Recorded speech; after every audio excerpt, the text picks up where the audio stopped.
It was still dark outside, the kind of quiet morning where even the birds hadn't started singing yet. I was half asleep, cradling a hot mug of coffee by the window, when I saw something that made me nearly drop the cup. A shadow drifted across my driveway. Not the mail carrier, too early for that. Not a porch pirate either. They usually came after packages, not letters. No, this shadow moved with a kind of familiarity, like they had every right to be there. I leaned closer to the glass, squinting, and then I saw it. Karen, my HOA president. But not in her usual sharp blazer or pearl necklace. No, she was in a lavender bathrobe, slippers dragging on the pavement, like she had just rolled out of bed. She strutted right up to my mailbox as if it were hers, opened it with a practiced hand, and flipped through my letters, like she was checking her own mail. I froze. This wasn't some nosy neighbor peeking. This was the same woman who had lectured us about integrity at every HOA meeting, the one who fined families for leaving their trash cans out too long, the one who acted like queen of the cul-de-sac. And now here she was, stealing my mail. My first instinct was to fling the door open and confront her, but something told me to wait. Because if she was bold enough to do it once, she'd do it again.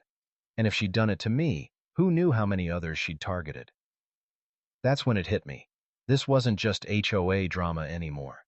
This was a federal crime. And what started as a few missing letters quickly spiraled into a sting operation involving hidden GPS trackers, federal agents, and Karen being dragged off her porch in handcuffs while the whole neighborhood watched. Yes, you heard that right. My HOA president thought she was above the law until the law came knocking. And trust me, you're going to want to hear every detail of how it all went down.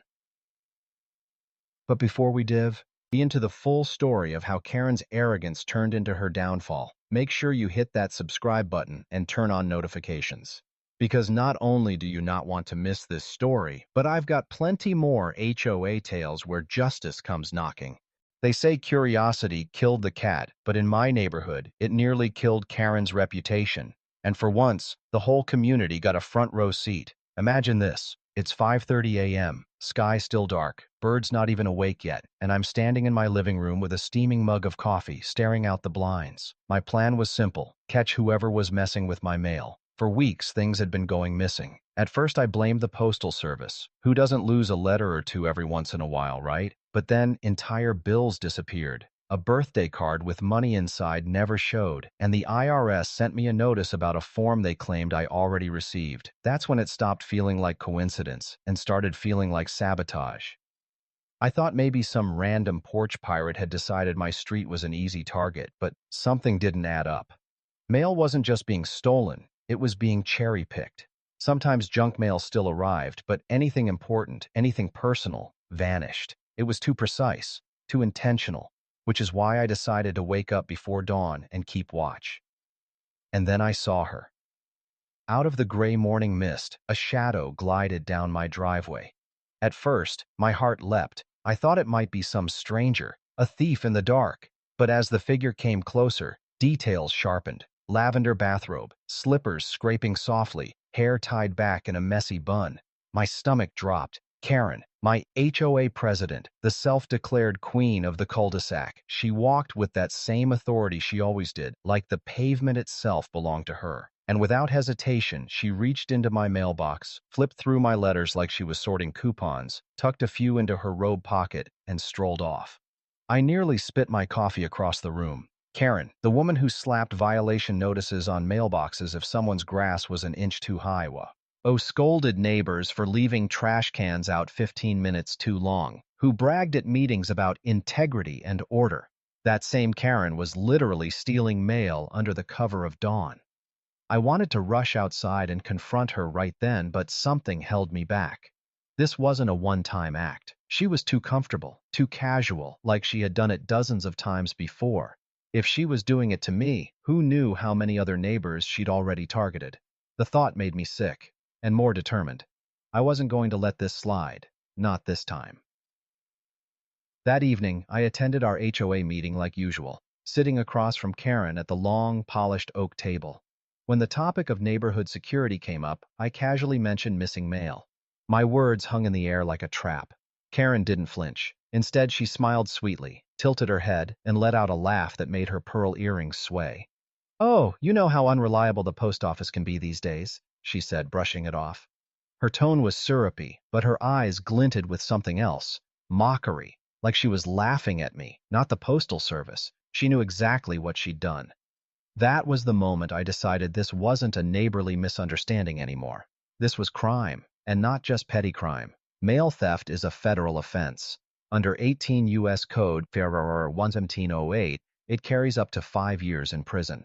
Karen thought she could bend HOA bylaws, bully neighbors, and hide behind her little title of president. But this time, she had stepped into territory far bigger than her suburban kingdom.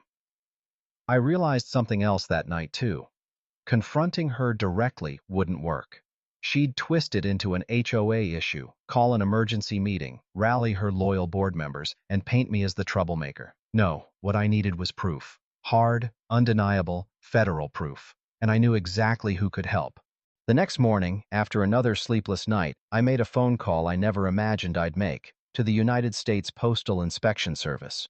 Most people don't even know they exist, but they're the oldest federal law enforcement agency in the country, and their sole mission is to protect the mail. When I explained what I'd seen, I half expected them to chuckle and tell me to call local police. Instead, the inspector on the line listened carefully, asked sharp questions, and took my statement seriously. "Sir," he said finally, his tone crisp, "if what you're describing is accurate, we're dealing with a violation of Title 18, Section 1708. That's punishable by up to 5 years in prison. If you're willing to cooperate, we can set up a controlled delivery." The words gave me chills. Controlled delivery, a sting operation, against Karen. And just like that, my sleepy suburban street became the stage for a federal takedown in the making.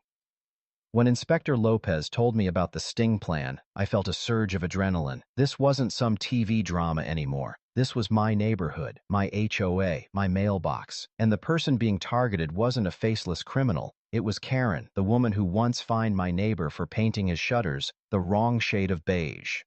The plan sounded simple, but I quickly learned how much precision went into it. Lopez explained they would create a piece of decoy mail, a plain-looking envelope addressed to me, but embedded with a tiny GPS tracker and a tamper sensor. The second it was removed from my mailbox, the tracker would ping their system. If it got opened, the tamper alert would confirm it. That's when they'd move in. I agreed without hesitation, and within a few days, Lopez and his partner arrived in an unmarked sedan to brief me in person. Seeing them step out, badges glinting in the early light, gave me goosebumps. I had seen law enforcement before, but postal inspectors, they carried themselves differently, calm, methodical, like nothing could shake them. Lopez was tall, sharp-featured, with a voice that could cut through glass. His partner, Inspector Davis, was quieter, stockier, the type you'd want on your side in a bar fight. They walked me through the setup with the kind of detail that made me realize how careful they had to be. "Mail theft is federal jurisdiction," Lopez said, "but the second we move on her property, we'll have local PD backing us up. She won't slip through the cracks." Hearing that reassured me more than I expected, because Karen was slippery. She always managed to twist the rules in her favor, turning HOA bylaws into weapons. But this time, no amount of fine print could save her. The night before the sting, I barely slept. Every creak of the house sounded like footsteps. Every gust of wind through the trees made me think Karen was outside again, peeking into my windows. I imagined her sitting in her kitchen, sipping tea, plotting whatever she thought she could gain from stealing mail. Was she snooping, looking for dirt on neighbors, trying to intercept checks? The more I thought about it, the darker it seemed. At 4:45 a.m., I brewed coffee, set the decoy envelope in my mailbox as instructed, and tried to act normal. Across the street, the inspectors were already in position, their sedan parked at an angle that looked casual but gave them a clear view of my property. From inside, I could barely see movement, but I knew their eyes were locked on my driveway. My nerves were shot. I held my mug so tightly I thought it might crack. Every tick of the clock felt louder than it should, stretching time into something unbearable. Then, like clockwork, she appeared. The lavender bathrobe, the slippers, the confident stride of someone who thought she owned not just her home but the entire neighborhood. Karen walked briskly down the sidewalk, not even glancing around to see if anyone was awake.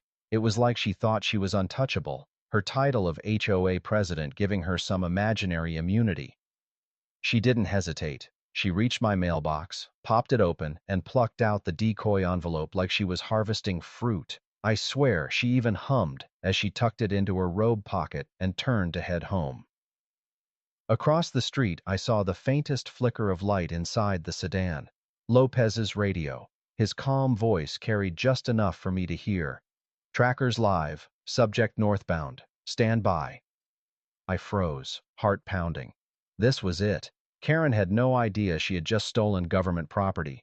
She thought she was above the law, strolling back to her house with that smug little bounce in her step. But now, every move she made was being traced by federal agents.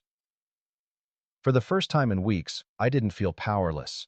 I felt justice creeping in, steady and unstoppable. And I had a front row seat. From my living room window, I could see Karen retreating down the block, her bathrobe sash swaying like she was royalty making a grand exit. She had no clue she was walking right into a trap. The inspector's sedan pulled away, following at a careful distance. I didn't dare move yet. I was told to stay put until they gave the all clear. But my heart hammered against my ribs, louder than the clock on the wall. This wasn't just about stolen envelopes anymore. It was about years of Karen's reign of terror in our HOA and finally watching it crack. See, Karen had always thrived on control, the kind of woman who treated bylaws like scripture. She once fined a veteran down the street for flying an American flag that was too large. She wrote up the Martins for letting their kids' chalk drawings decorate the sidewalk, defacing community property, she'd called it. And who could forget the time she threatened to sue an elderly widow because her rose bushes didn't conform to the HOA's landscaping palette? Nobody liked her, but everybody feared her. She had a way of twisting rules, raising her voice just enough to intimidate, and rallying her little circle of loyal board members. People whispered complaints at barbecues or vented in private group chats, but no one ever stood up to her directly. She thrived on that fear. And now, here she was, reduced to a petty thief caught red-handed. I couldn't resist texting my neighbor Mark, who lived 2 doors down and had been on the receiving end of more than one Karen fine. "You awake? Something's happening. Don't say anything yet. Big." Almost instantly, 3 dots popped up. "Is it about Karen?" I smirked. He knew. Everyone always suspected she was up to something shady, though nobody imagined it was this. Meanwhile, Lopez's voice crackled faintly again from across the street. "Trackers stationary. Subject inside residence. Stand by for tamper." I pictured Karen in her kitchen, smugly slipping into a chair, maybe tearing into the envelope with her morning tea. She probably thought she was getting ahead of someone, me, maybe another neighbor. She loved holding power over us, even in secret. Minutes ticked by. My palms were sweaty against the ceramic mug. Then Lopez's voice came again, calm but firm. "Tamper confirmed. Moving in." That was the moment I realized how big this was. Once Karen broke that seal, she wasn't just a nosy HOA president anymore. She was a federal criminal, holding evidence in her hands. And Lopez wasn't bluffing. This wasn't going to be swept under the rug or written off as a misunderstanding. Within minutes, flashing lights lit up the cul-de-sac. 2 patrol cars rolled in, followed by the inspector's sedan. Neighbors peeked through blinds, some stepping out onto porches with phones in hand. Whispers carried down the street like wildfire. I slipped outside, keeping to the edge of my driveway, heart pounding. I wanted to see this. Karen came out onto her porch, holding the envelope like it was a lottery ticket. At first, she wore that smug little smirk, the same one she wore when telling the Petersons their Halloween decorations violated seasonal display regulations. But when Lopez approached, badge out, voice steady, her expression faltered. "Ma'am," he said, "you are under arrest for theft of United States mail, a violation of Title 18, Section 1708. Place your hands where I can see them." Karen blinked, stunned. "What? No, this is a mistake. I'm the HOA president. I have authority here." Authority. That word again. She clung to it like a lifeline, but Lopez didn't even blink. Authority doesn't extend to federal mail. Turn around. The look on her face was priceless. Disbelief, outrage, panic. For the first time in years, she wasn't in control, and the neighbors saw it too. Doors opened, phones recorded, whispers turned to laughter. The mighty Karen was finally crumbling. I'll never forget the sound of the cuffs clicking shut around her wrists. The cuffs clicked, and for the first time since I'd moved into that neighborhood, Karen looked small, powerless. She stood on her own porch in that ridiculous lavender bathrobe, wrists bound, while Lopez read her rights. Her lips moved silently, like she was trying to summon the same authority she always wielded in HOA meetings, but nothing came out. Neighbors were pouring out now, drawn like moths to the flashing lights. Phones shot up into the air, recording every second. A few gasps rippled through the crow, followed by low murmurs. And then, a sound nobody had ever dared make in Karen's presence before. Laughter. Someone actually laughed out loud. Across the street, old Mr. Hargrove leaned on his cane, shaking his head with a grin. "Well, I'll be damned," he muttered loud enough for everyone to hear. The Queen finally got dethroned. The Peterson kids, who Karen once scolded for riding their bikes too close to her yard, giggled and whispered to each other. Even Mark, my neighbor 2 doors down, called out, "Hey, Karen, think the bylaws cover this?" The crowd chuckled, and I swear Karen's face turned a shade redder than her lawn's tulips. Karen tried one last desperate play. "You can't do this," she shouted, her voice cracking. "This is harassment. I'll sue. Lopez didn't even let her finish. "Ma'am, you've already tampered with federal property. That's not a neighborhood dispute. That's a felony." The smug mask she wore cracked, replaced by raw disbelief. She wasn't just being embarrassed. She was being exposed. For years, she'd hidden behind bylaws, committees, and technicalities. But this was bigger than all her HOA games combined. The police guided her toward the patrol car, and that's when the phones really started flashing. People wanted proof, wanted their own copies of the downfall of the woman who had made their lives miserable. It was surreal, like a parade, but instead of confetti, it was flashing red and blue lights. As they loaded her into the back seat, she caught sight of me standing near my driveway. Our eyes locked, and I'll never forget the way she looked at me. Not with embarrassment, not even with hatred. It was confusion, like she couldn't comprehend how I, of all people, had beaten her, like she thought she was untouchable until that very second. I didn't say a word. I just sipped the last of my coffee, letting the silence speak for itself. Elf. The car pulled away, and the cul-de-sac erupted into chatter. People gathered in clusters, voices buzzing with disbelief and excitement. Some neighbors shook their heads, muttering about how they always knew she was shady. Others laughed freely, relieved, almost giddy. For the first time, Karen's iron grip had been broken, and the air felt lighter. Mark came over, his phone still in his hand. "You set this up, didn't you?" he whispered, eyes wide. I just shrugged, but my grin gave me away. "Let's just say the feds don't like it when people mess with their mail." His laugh was contagious, and soon half a dozen neighbors were gathered around, trading stories of Karen's past antics. Every person had one, every family she had nitpicked, fined, or humiliated. The Jenkins family remembered when she demanded they repaint their fence because it was 2 shades lighter than regulation tan. The Martinezes recalled how she once stormed onto their property to measure their hedge with a tape measure. Each story poured out like a flood, years of pent-up resentment suddenly finding an outlet. And me? I just listened, because for once, it wasn't just about my stolen mail. It was about justice, about finally seeing Karen stripped of the power she had abused for so long. Later that night, when the flashing lights were gone and the neighborhood had quieted down, I sat back in my living room, replaying it all in my head. Karen, cuffed and escorted away, the neighbors laughing, the way she tried to invoke her authority one last time and failed.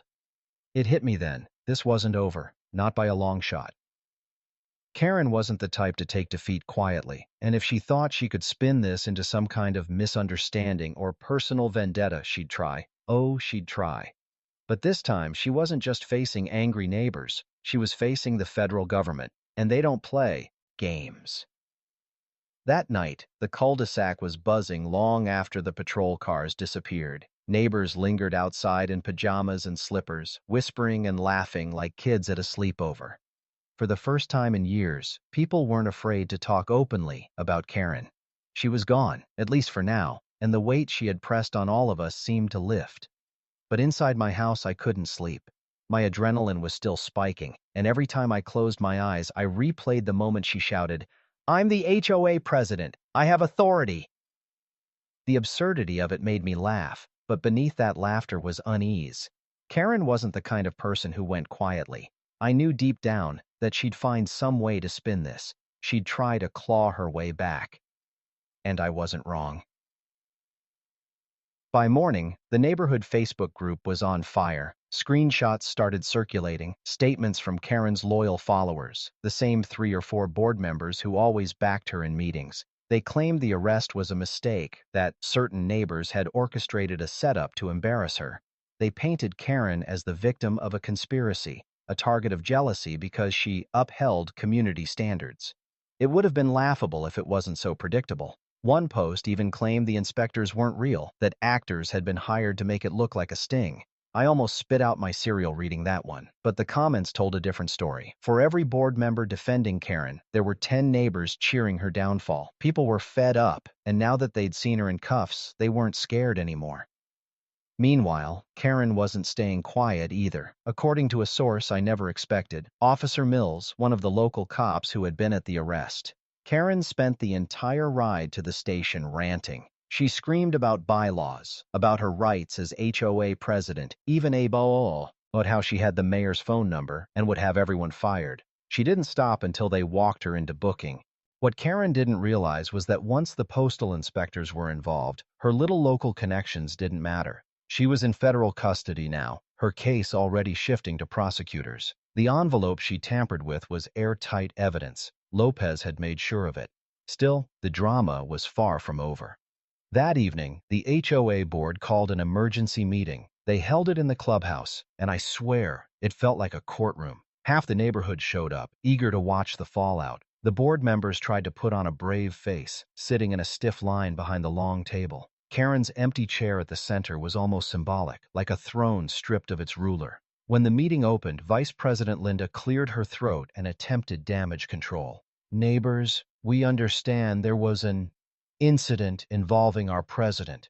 We want to assure you that the HOA is still functioning properly, and—" She didn't get to finish. From the back, Mr. Hargrove's voice boomed, "You mean the incident where Karen was arrested for stealing our mail?" The room erupted. People laughed, some clapped, others shouted their own grievances.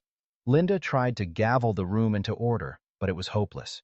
Years of pent-up frustration were spilling out, and there was no stopping it. I raised my hand and stood up, calm but deliberate. "With all due respect, Linda, this isn't just an incident. Mail theft is a federal crime. Karen's actions weren't just embarrassing, they were criminal. And if this board wants any credibility left, you need to take a stand." Heads nodded around the room. The energy shifted. The board members exchanged nervous glances. They had always relied on Karen to be the enforcer, the bulldozer, the one who kept everyone in line. Without her, they looked exposed, vulnerable. Finally, one of the quieter members, Janice, spoke up. "Maybe we should change something." That single sentence was like a spark in dry grass. Within minutes, the board held a unanimous vote to suspend Karen indefinitely. The neighbors erupted in cheers. For the first time, the HOA wasn't Karen's puppet. But even as relief washed through the crowd, I knew it was only the beginning. Karen wouldn't take this suspension lightly. And when she got out on bail, which she inevitably would, she'd come storming back, claws out. The difference now? She wouldn't be storming back to a fearful neighborhood. This time, she'd be storming back to a community that had finally tasted what life was like without her, and they weren't about to let her take it away again. Karen didn't stay in custody long. By the following week, word spread that she'd posted bail. Of course she had. She wasn't the type to rot in a cell without raising hell first. And sure enough, her return was as dramatic as anyone could expect. I spotted her on a Tuesday morning, strutting up her driveway like nothing had happened. No handcuffs this time, no flashing lights, just her lavender robe, like some twisted uniform of defiance. She acted as if the entire neighborhood hadn't just watched her get stuffed into a police car days earlier. But here's the thing. Something had changed. Before, when Karen walked down the street, people lowered their eyes, pulled their kids inside, or whispered behind closed doors. Now, they watched openly. Some glared, some laughed, and some just filmed her with their phones. She wasn't feared anymore. She was a spectacle. Karen tried to ignore it. She walked with her chin high, but I could see the tightness in her jaw. She didn't wave, didn't bark orders, didn't hand out violation slips. Not yet, but I knew it was only a matter of time before she tried to reclaim control. And sure enough, that time came sooner than expected. The very next HOA meeting, yes, she showed up despite her suspension. Karen barged in like she owned the place.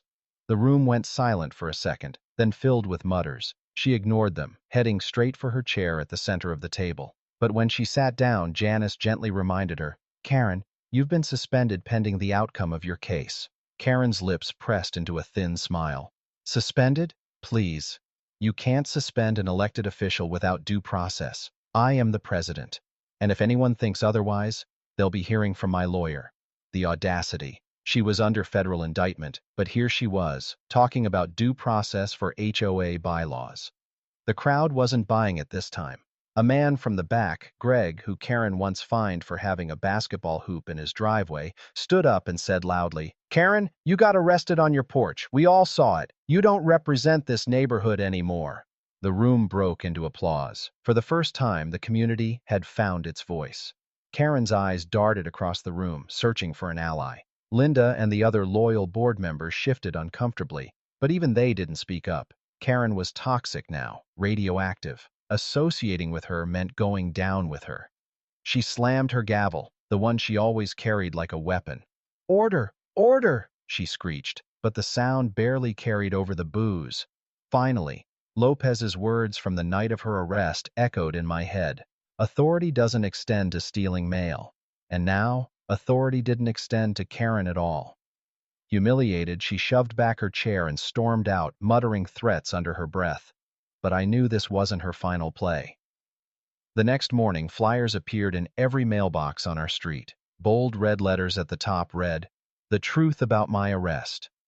I unfolded my knee and nearly laughed out loud. Karen had written a full-page statement claiming she had been framed. She accused me of staging the whole thing with fake letters and hired actors, called Lopez a phony inspector, and insisted she was the victim of a neighborhood conspiracy to overthrow her leadership. It would have been comical if it weren't so desperate. But here's the kicker. Some people believed her. Not many, but enough. A handful of neighbors, either too naive or too loyal to question her, started parroting her claims online. They called me a liar, accused me of weaponizing the government, and even hinted that maybe Karen was targeted because she upheld standards. It was exhausting. The sting, the arrest, it should have been the end of her. But Karen wasn't the type to surrender. She was the type to dig her claws in deeper, to drag everyone else through the mud if it meant saving herself. And the worst part? With her trial still weeks away, she had time. Time to spread her lies. Time to stir chaos. Time to make one last stand as the self-proclaimed queen of the HOA. But what she didn't realize was this. The inspectors weren't done either. And the next time Karen tried to play games, she wouldn't just embarrass herself. She'd bury herself. Karen's flyers might have fooled a handful of people, but most of the neighborhood wasn't buying it. If anything, they sparked something I'd never seen before. Unity. For years, everyone whispered their complaints about Karen in private. Now, they were sharing them out loud, trading war stories like soldiers swapping battle scars. But while the neighbors were venting, the inspectors were digging. Lopez hadn't closed the case with just one arrest. He and Davis returned to the neighborhood a few days later, not in the unmarked sedan this time, but in plain clothes, moving from house to house with quiet professionality. They weren't there for me anymore. They were there for everyone. I watched from my porch as Lopez knocked on the Jenkins door. They invited him in without hesitation. 10 minutes later, he was across the street at the Petersons, then the Martinezes. Each time he left, the homeowners looked shaken, then relieved, as if years of suspicion had just been confirmed. Curiosity got the better of me, so when Lopez finally circled back my way, I stepped out to greet him. Looks like you're making the rounds, I said. He gave me that sharp, calm look. Just tying up loose ends. Your president had quite the habit. What do you mean? Lopez folded his arms. It's not just you. We're hearing the same thing from multiple residents. Missing bills, checks gone, birthday cards. One neighbor even had a medication shipment vanish. All patterns pointing back to her. My stomach twisted. It was one thing to know Karen had been stealing from me, but hearing she'd targeted others, people who trusted the sanctity of their mailbox, hit differently. This wasn't petty. It was calculated. Lopez must have read my expression because he added, if we can establish a consistent timeline, her charges will multiply. The U.S. Attorney's Office likes patterns. They make the case airtight. I couldn't help but smile. Karen wanted power. She was about to get it, in the form of federal attention she couldn't weasel out of. Later that night, the neighborhood Facebook group lit up again, but this time it wasn't Karen's propaganda. It was neighbors posting screenshots of their missing mail complaints, some dating back months. Mrs. Jensen even uploaded a photo of a birthday card her grandson sent, the torn envelope mysteriously reappearing weeks later in her recycling bin. The evidence piled up, and the whispers turned to outrage. Why didn't we speak up sooner? Someone asked.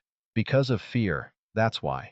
Karen had ruled through intimidation, making everyone unguess themselves. If you accused her, she'd find a way to retaliate. A fine, a citation, a public shaming at the next meeting. But now that the mask was off, the dam had burst. Still, Karen wasn't done fighting. That Friday, as if to prove she still had influence, she marched door to door handing out new flyers. This batch was even more unhinged. In it, she claimed she was working with her lawyers to sue the Postal Service for entrapment, and that once she won, she'd clean house in the HOA. When she came to my door, I almost laughed in her face. She stood there, chin high, like she wasn't out on bail, like she wasn't under federal indictment. She thrust the paper at me. You should read this. You've been misled. I took it just to humor her. Karen, you stole mail. The inspectors have evidence. You're not going to spin your way out of this. Her eyes narrowed. You think this is over? I am this neighborhood. Without me, this place falls apart. I leaned on the doorframe, unbothered. Funny, Karen. Looks like things are holding together just fine without you. She didn't like that. Her lips pressed into a thin line, and for a moment I thought she might explode. But instead she turned sharply and stormed down the walkway, muttering under her breath. As she disappeared, I couldn't shake the feeling that she wasn't just lashing out. She was plotting. And if I knew anything about Karen, it was this. When she plotted, things always got messy. What she didn't know was that this time, every step she took was being watched. Not just by the neighbors, by the feds. Karen didn't waste time trying to claw back her image. Within days of her door-to-door flyer campaign, she staged what she must have thought was a brilliant act of vindication. But to the rest of us, it was nothing short of a train wreck. It was Saturday morning, and the cul-de-sac was buzzing with the usual weekend routines. Kids on bikes, sprinklers watering lawns, a few of us sipping coffee on porches. Then came Karen, marching down the street like a general leading an army, except her army consisted of two reluctant board members who looked like they'd rather be anywhere else.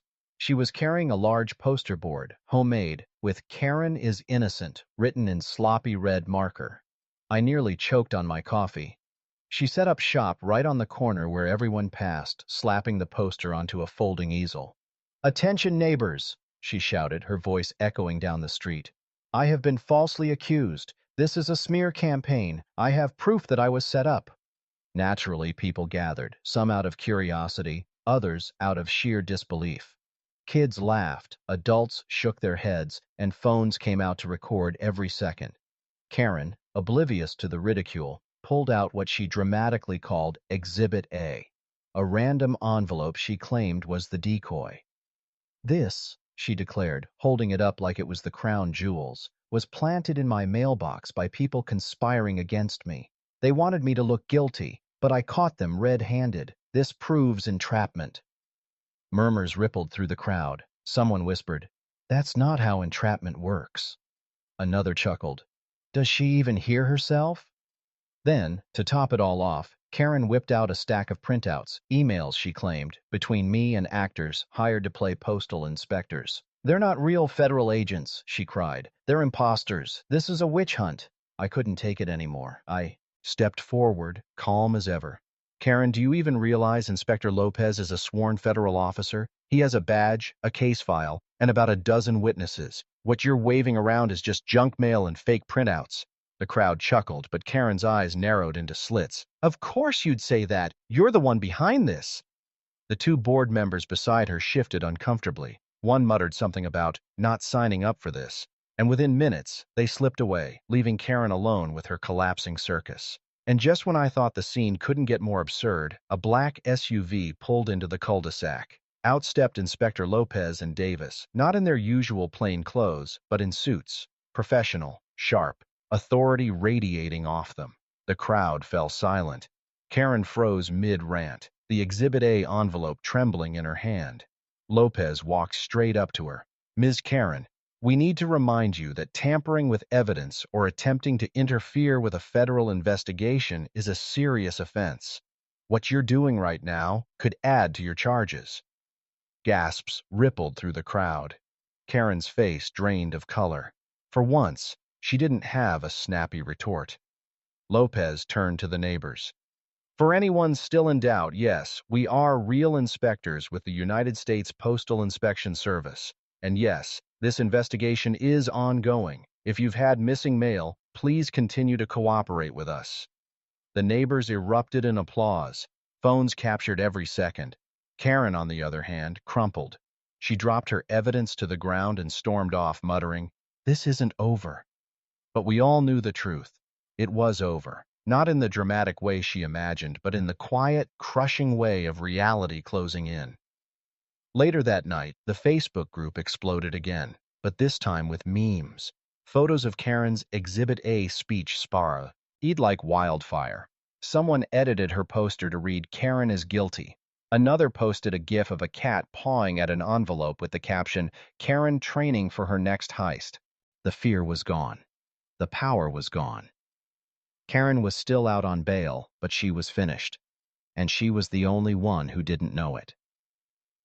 Karen's downfall didn't happen in one loud explosion. It was more like a slow collapse of a house of cards. Each lie, each excuse, each tantrum pulling another piece away until the whole structure came tumbling down. After her street corner "I'm innocent" rally ended in embarrassment, there wasn't much left for her to cling to. The neighbors who once bowed to her HOA threats now ignored her entirely. The board stripped her of her presidency. Even her closest allies avoided her, afraid of being dragged down with her.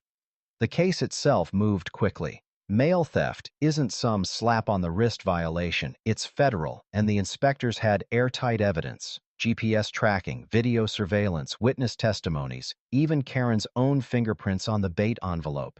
She tried to argue in court that she had authority as HOA president to inspect residents' mail, but the judge nearly laughed out loud. Authority under HOA bylaws doesn't extend to federal property. It was one of those moments where the weight of reality crushed her delusions. Neighbors who showed up at the courthouse whispered in the benches behind me. Some brought popcorn, like it was entertainment. When Lopez took the stand and calmly explained the sting, the jurors didn't even blink. The case was open and shut. Karen was found guilty on multiple counts of mail theft. The sentence wasn't life-ruining, 3 years in federal prison with probation after, but for someone who lived for control, it might as well have been a lifetime.